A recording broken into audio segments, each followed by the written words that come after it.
Chendur minority స్కూల్లో షేక్ మూసా 15 సంవత్సరాల పిల్లాడు ఆత్మహత్య చేసుకున్నాడు. ఆత్మహత్య గల కారణాలు ఏంటి? అసలు పోలీసులు ఏం దర్యాప్తు చేశారనే అంశానికి సంబంధించి వారిని ఎస్ఐ ఉన్నారు. దానికి సంబంధించి పూర్తి స్థాయిలో వారిని అడిగి తెలుసుకునే ప్రయత్నం అయితే చేద్దాం.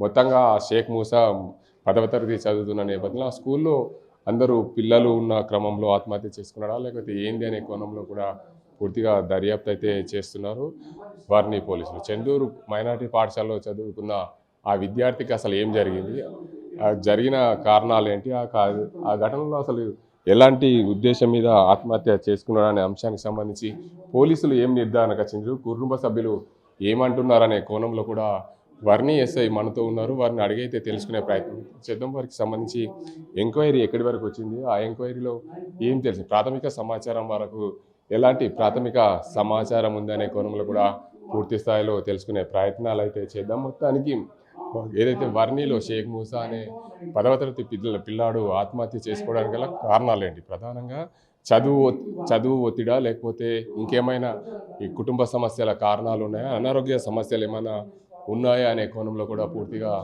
తెలుసుకుందాం. దీనికి అందరికీ సంబంధించి అసలు చదువుతున్న విద్యార్థి ఆత్మహత్య గల కారణాలు ఎలా ఉంటాయి, అసలు ప్రధానంగా విద్యార్థులు అంటే అందరు కూడా కలిసిమెలిసి ఉంటారు, ఒక్కో రూమ్లో 4-5 కూడా ఉండే అవకాశాలు ఉంటాయి. కాబట్టి ఆ సమయంలో ఎలాంటి ఘటనలు జరుగుతాయి అనే కోణంలో కూడా పోలీసులు ఎలాంటి నిర్ధారణకు వచ్చారు, ప్రాథమిక సమాచారం వారి దగ్గర ఏముంది అనే కోణంలో కూడా అడిగి తెలుసుకునే ప్రయత్నాలు అయితే చేద్దాం. మొత్తంగా ప్రాథమిక సమాచారం ఏముంది?